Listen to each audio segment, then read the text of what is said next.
If you want to know how you can charge your AirTag, so in this video I will answer this question.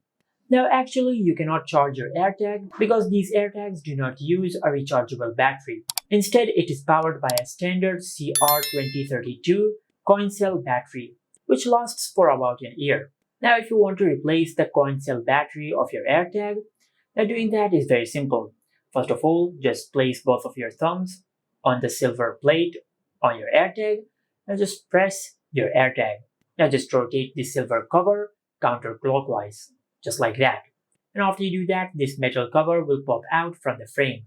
So just remove the cover, and from here you will be able to replace the coin cell battery. Just remove the old cell and replace it with a new one. After that, just place the cover back on the AirTag. Then similarly, just press the cover and this time rotate it clockwise. And the cover will lock in place, just like that. And this is it. Make sure to like, comment and subscribe. Thank you for watching.